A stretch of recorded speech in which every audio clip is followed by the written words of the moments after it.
Hello and welcome to our virtual fireside. I'm Kate West, and today I'm joined by Julian Hamilton, Director at Kane Constructions, and our own industry advisor, John Sands.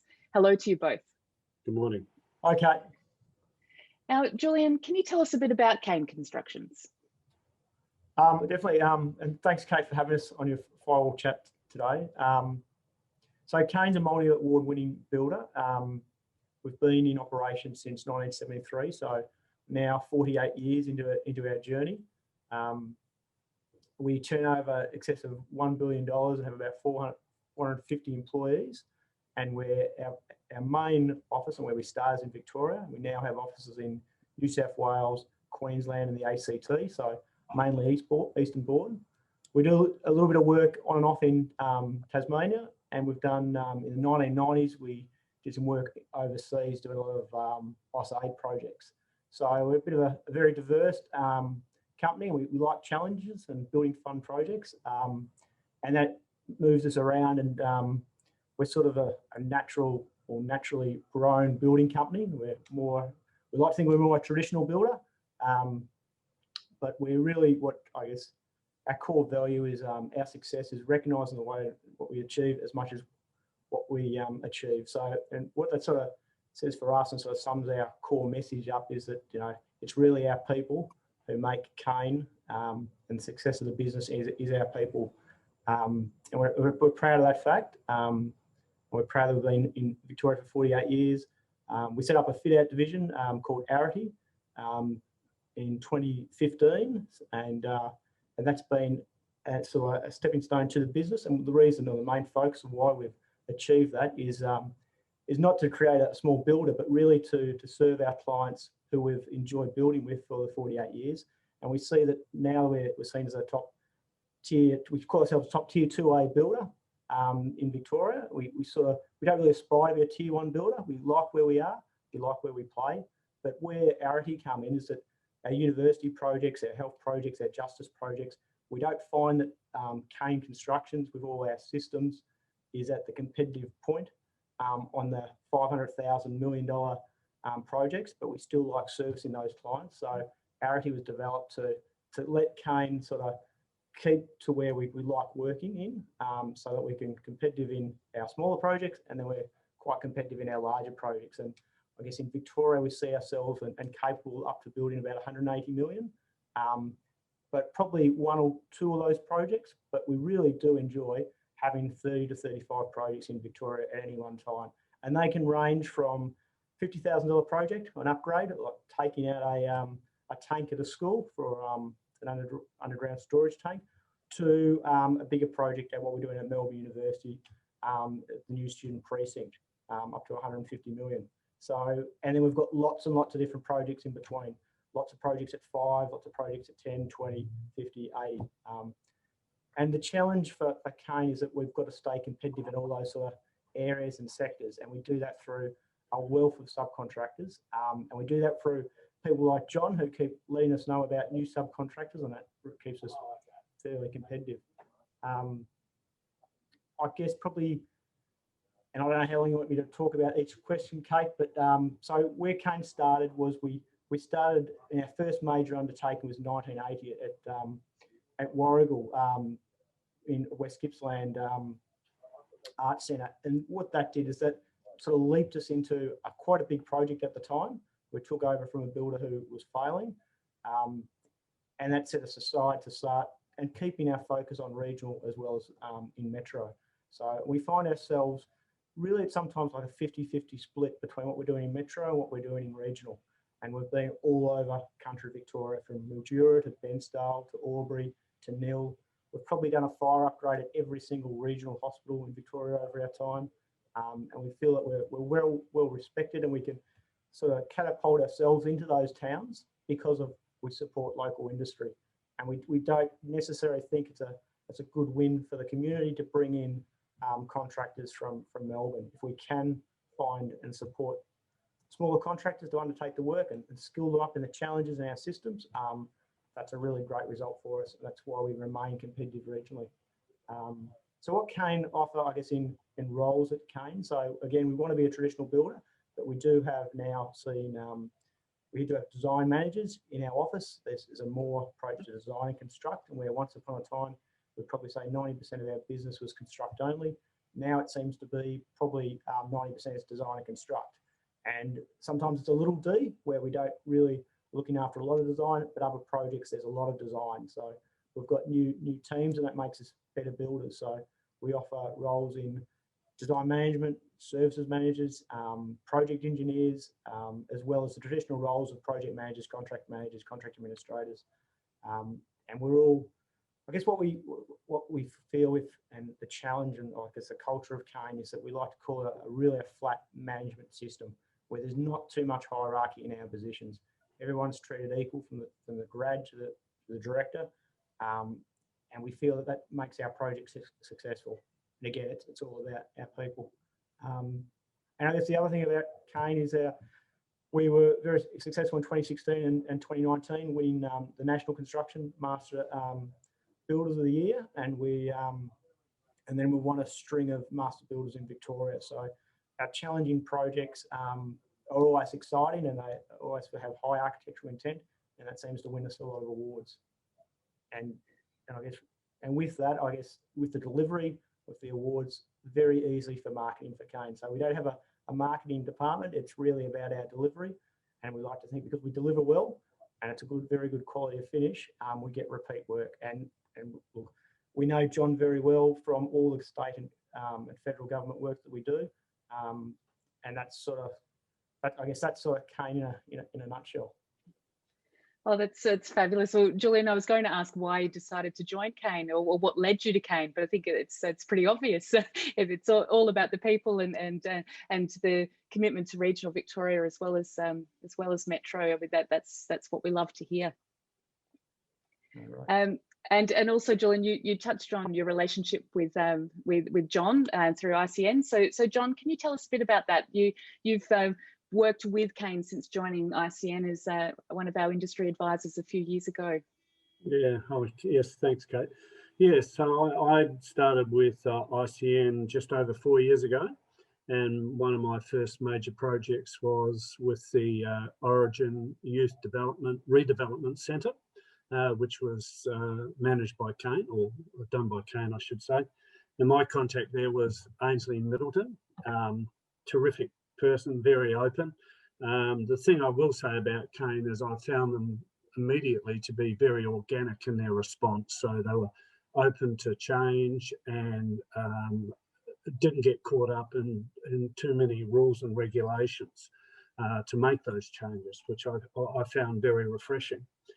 The Origin building I thought was just fantastic. It was full of timbers and glulam, XLAM beams, both internally, externally, and it was a fantastic looking building, and it was set in some beautiful treed areas and Parkdale.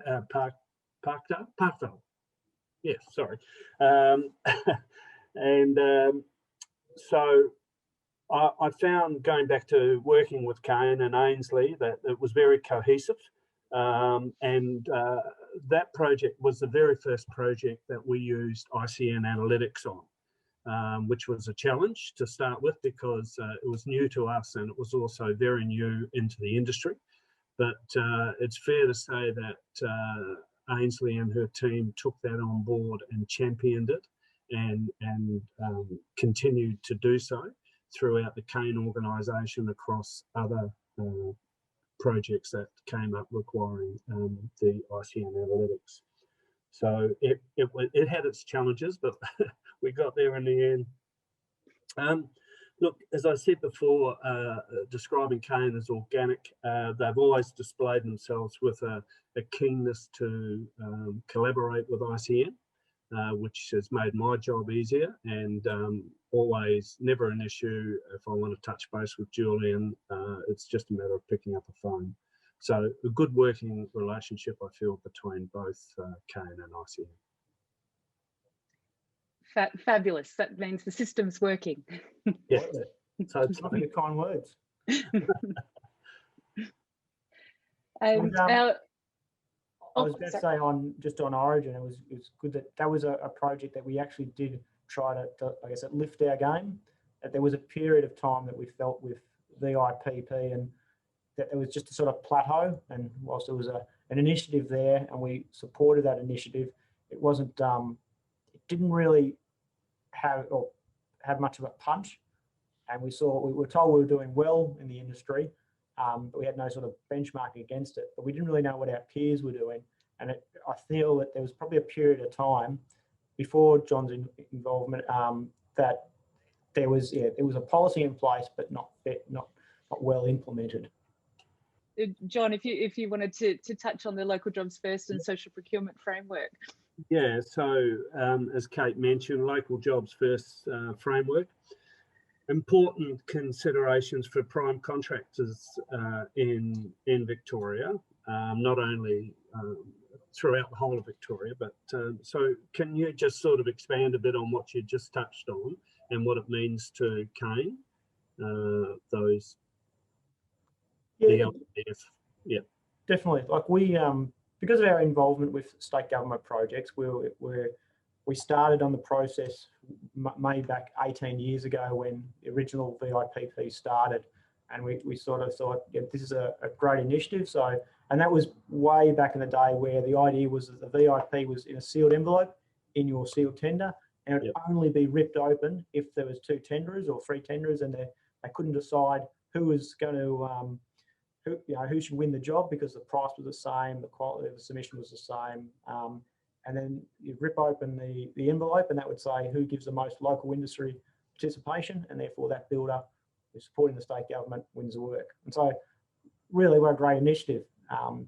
And then that's developed and it's had its ups and downs with, and that's one of the reasons I'm well versed with John, to try and just understand the systems and make sure we're not only just seeing it as another tender form or another policy that we need to complete on site, that we actually are striving to better our systems and making sure that we want to be the best of what we do. So if we put in a VIPP or we put in the LIDP and we want it, and it's 91% or 92% local participation, and there's 10% major project skills, we want to make sure we hit those targets. We also want to make sure we better those targets. We really want to understand the data to make sure that our subcontractors are providing us the right information so we can provide that to ICN.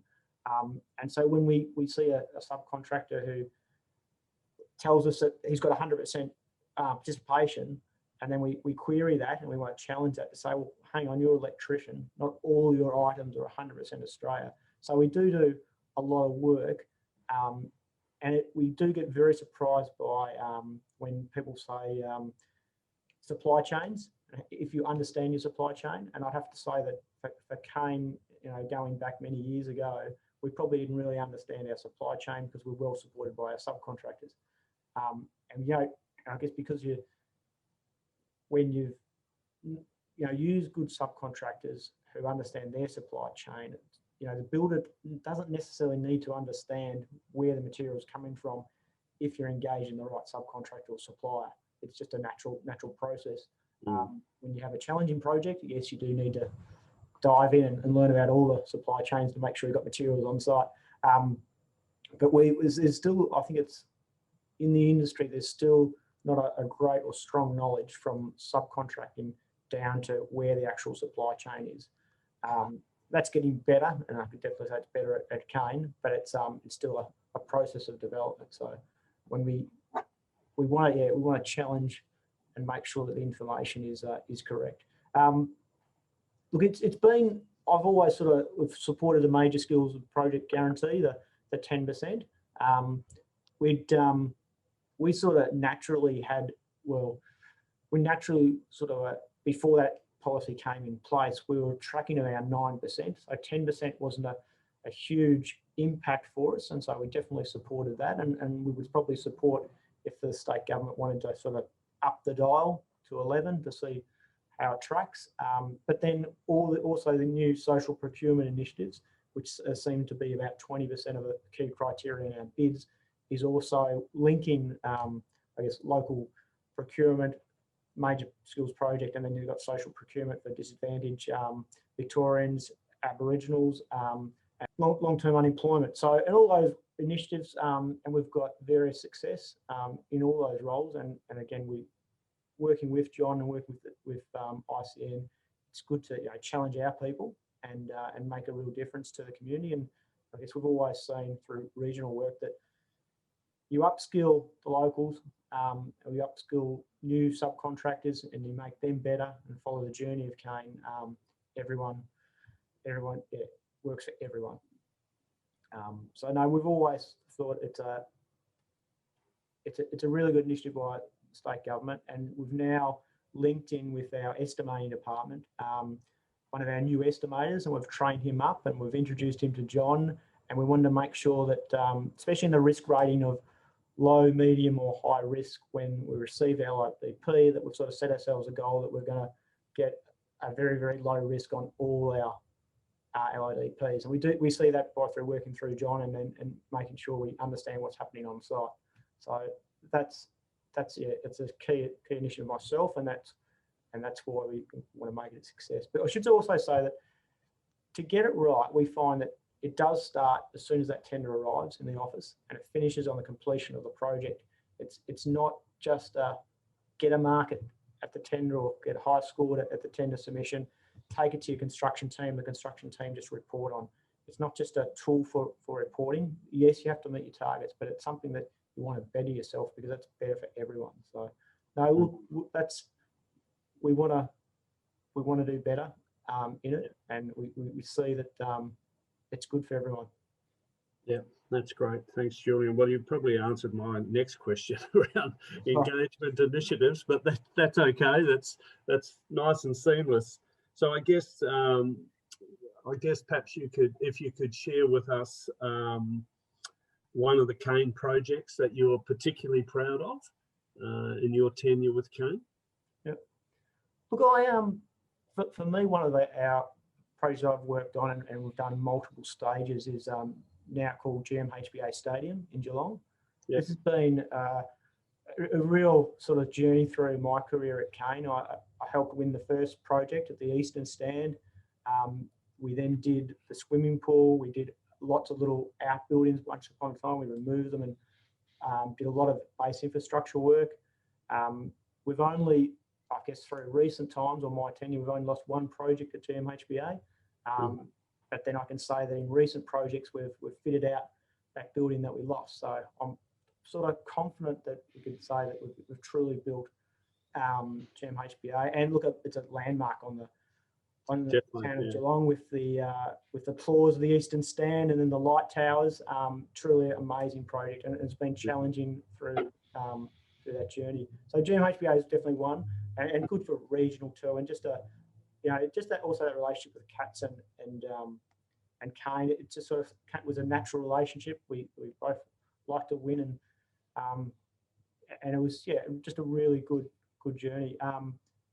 All our hospital projects that we do, John, we don't, and you'll see through our projects, we don't do a lot of work for developers.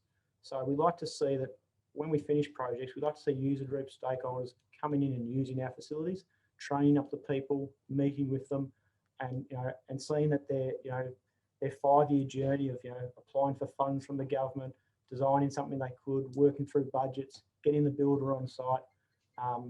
It's really, really great. So all our hospital projects in Metro, regional, has been fantastic to work on, especially the regional hospitals, because they only, they get probably one every 15 or one every 20 years they get funding. So when they get that funding, they've really got to make a bang for their buck. So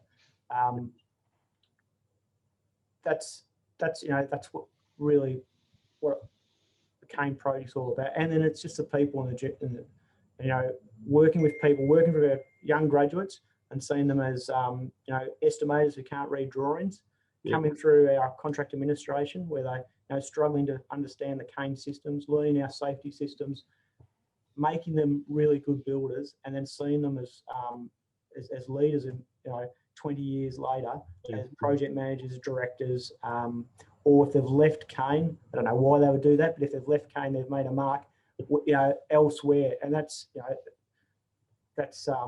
been great for my sort of and very, very proud of that. We sort of think that our people are very good, and I think the industry recognises that someone who's been at Kane and see what we achieve are very good people. So, and then very proud of all our systems and all our work on safety that we've done. through QA, through business management systems. Like it's just natural for Kane, and we want to continually better our system. So it's probably, in a nutshell, like Kane. I think one of the questions, how did I get at Kane? And it was a journey, and I thought I'd only be here for 5 years. But I was always told at university, construction's boom or bust. And like Kane have gone through the 48 years, we have gone through boom and bust. I've been very lucky in my time at Kane that we haven't seen a bust, but we've seen sort of a plateau. And the strength of Kane is that with the institutional work, there's always the government putting money into the building industry and potentially in key sectors where we're working. So that's always been good. So look, tenureship at Kane, we've got 35% of our staff in Victoria have been over 10 years. And we see that's a true recognition of our culture and where we're playing in the industry. And it's just, we can, as a director of Kane, one of my main roles is the Victorian Estimating Department. And winning a project, complicated, difficult, I have absolutely no problem handing that over to our construction team, knowing that they will challenge themselves to build that well. And that's the other great thing about Kane. I think Tony Isaacson, one of the original directors of Kane, said, if you can draw it, we can build it. I truly think that's the case with Kane. A great can-do attitude, and that's really what I'm proud of at Kane. Good mantra, yeah. I have to add, Julian, that pre-pandemic we ran a couple of events at the GMHBA Stadium, and it is beautiful. It's it really is, and hopefully one day get to a game down there. But even just the events and the cafeteria, like everything, it's just a real landmark. So it's fabulous to hear that. So I mean, you've spoken a lot about people, which is lovely, and it really warms the heart when you hear that about a business. And Kane seems to have a very strong efficacy for women in construction. So just wondering if you can tell us a bit about that. We did some research a couple of years ago and felt that we were running behind in sort of like industry participation, and we challenged ourselves to again better our systems, better our approaches. And we always did have a lot of, and we always continue to have a lot of female graduates through our graduate cadetship program. But we just couldn't, I guess holding on to them was difficult for us. And we still haven't pinpointed why that is. But at the moment we're about 12% participation in Victoria, and that's in all levels. So that's an executive level down to graduate. And we feel that is above our peers, key initiatives. And Jeff Purcell, one of our another director, construction director, has sort of set himself, and it's also Richard Casino, our joint managing director, sort of set themselves to have key projects where we can really support women in construction. And we've got one project which is well known and backed by Development Victoria, is the State Netball and Hockey Centre. And so we've looked to set up procedures and look to sort of challenge ourselves to make sure the participation and the hours worked on site is of a higher percentage than other projects would be, and to see females in apprenticeship roles, in various trades, also in senior levels of construction, and in a mixed success. It's going well. But again, with Kane, we'll continually support it to make sure it's better. And look, we don't have any challenges in finding good female, especially from the universities. But it's the challenge is to keep them and to elevate them through their career. And look, contract management, contract administration, design management, there's lots and lots of various roles, especially in senior management of a construction company, that females absolutely excel in. And really, I'm a bit surprised actually that our participation is only 12%, considering the flow of graduates coming through. But it's something to improve on.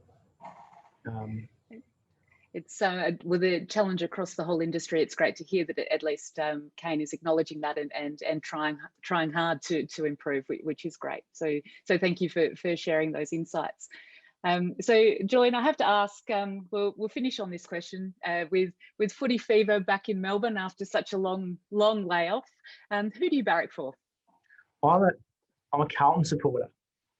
So playing with the Navy Blues. I'm not too sure. My family's all Hawthorns, but I selected Carlton. So I'm hoping they'll beat Collingwood tonight at a good run with Richmond. No, I'm looking forward to football this year and going to a couple of games. Like, sort of missed it last year.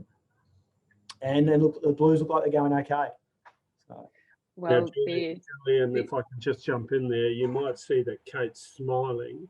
I think it's a falsehood because she's an avid Collingwood supporter. Well, no blows. So we're both going for our first game of the season. First win. Yeah. We'll be there tonight, and looking forward to being back at the MCG. I'll leave it there, John. It's nice when you have a big rivalry. Obviously, the Pies have had the better end of it of late, but I'm not too confident it's going to stay that way. But anyway, as I said, it's good to have footy that we all love back, and that we're open and we can have some fun again.